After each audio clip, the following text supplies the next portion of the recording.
Éric, Sonny, Andréane, félicitations pour vos nominations à la DIV.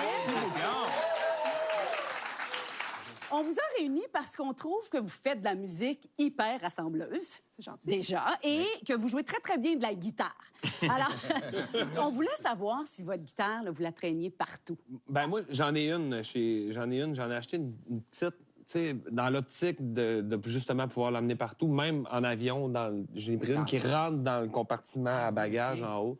Fait que ça, c'est bien important parce que n'importe quand, tu sais, je veux pouvoir avoir une guitare, même sur le bord d'un feu de camp, parce que, tu sais, tu vas pas prendre ta guitare que tu prends en show sur le bord du feu de camp, parce que c'est dur sur une guitare. Ils sont d'accord, les gars. Ben oui. Non, mais moi, c'est mon genre dans le C'est dur sur une guitare. Ça lui donne de la vie, ça la fait bronzer, je sais pas.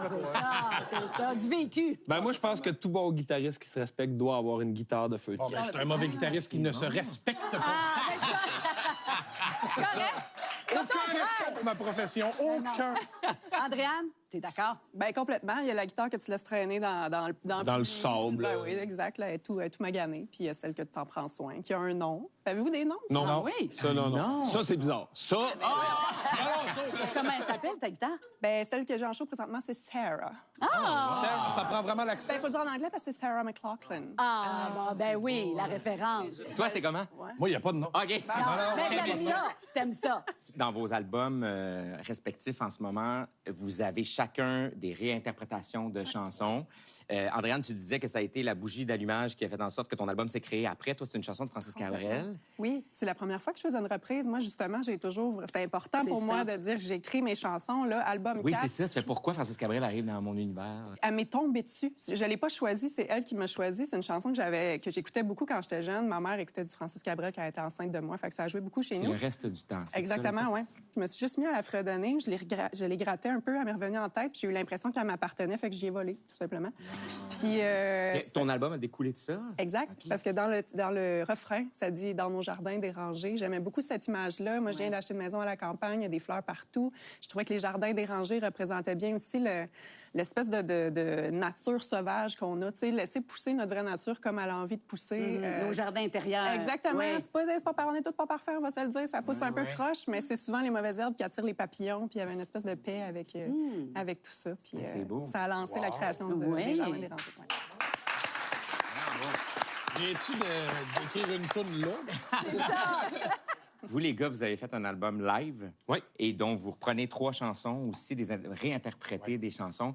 Qu'est-ce qui fait... Premièrement, un album live, c'est quand même excitant, là. Il y a une couleur différente. Pourquoi on fait un album live pour donner ça à vos fans? Mais nous autres, dans ce cas précis-là, c'est qu'on avait une tournée qui a commencé en 2019, tournée qu'on a appelée Déplugué. On a eu bien du fun dans ce show-là, on l'a beaucoup aimé, puis on l'a mis sur le... Puis un album live, là, c'est à l'anglicane. Oui. On entend le public. Oui. Il y a quelque chose de tellement particulier. C'est vraiment... C'est comme un rendez-vous, un accès à vous autres. C'est exactement ça. T'es comme là avec vous, puis on sent toute la magie du spectacle. J'ai l'impression que je me tannerai jamais de ce qu'on vit, en fait, parce que, tu sais, ça fait quand même bientôt 10 ans qu'on a sorti notre premier album, mais j'ai toujours l'impression que c'est la première fois qu'on le vit. Andréane, ta création, mettons, est-ce que tu t'obliges à faire un nouvel album? Comment ça se passe pour...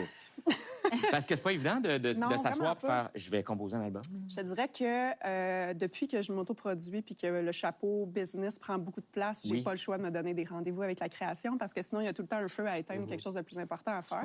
Le dernier album, j'avais loué la salle pour le lancement. J'avais 2 tunes d'écrites, je pense. Oh! Ouais. Fait que je l'ai comme fait en 4 mois. Écrit, composé. Je faisais les textes le matin même avant d'aller les chanter. C'était à ne pas refaire. Faites pas ça. Ah oui, hein? Mais dans l'urgence! Je dis ça, puis je vais sûrement le refaire parce que c'est mon album préféré des 4 que j'ai fait. Il y a quelque chose qui est moins réfléchi un peu, tu sais. Qui est plus vulnérable. Oui, puis on est souvent là à vouloir peaufiner, puis à le réécouter, puis refaire le mix. Puis là, celle-là, on n'a pas le temps. C'est super bon, on continue. Fait que... C'est intéressant. Mais comme en studio, vous changez beaucoup de choses en création aussi. Vous mais dans l'album qu'on est en train de faire en ce moment, ça a été exactement ça. On est en train de faire, il est fait, là. Oui, qui est fait, mais qui va sortir bientôt. Oui. Il est fait, là. Essaye pas de faire croire au monde qu'on s'en va d'ici pour aller enregistrer des tunes. Mais il est cané, l'album. Il est cané.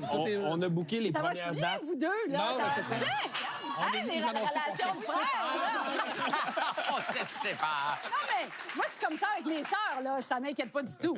Ah non, ben là, la dynamique de frères, nous autres, c'est ça, là. Arrête donc. Moi, j'aimerais ça savoir. Comment on fait, selon vous, pour durer dans cette industrie? Moi, je pense que c'est l'instinct et la vérité. Parce que essayer de faire la bonne affaire, c'est jamais la bonne affaire. Fait que des fois, ce que je fais, ça marche dans la radio. Des fois, ce que je fais, ça plaît aux gens, mais des fois, non. T'sais. Mais moi, ça me plaît tout le temps. Les gens, ils s'en rendent compte, je pense, quand quelque chose ou quelqu'un est pas vrai, est pas authentique. Puis il y en a qui pensent que les gens s'en rendent pas compte, mais par expérience, les gens savent. Ils le ressentent sans nécessairement mettre le doigt dessus des fois, mais il y a quelque chose qui fait que Exact. ça vibre pas à bonne place. Exactement. Ben merci d'être venu nous parler. Ouais.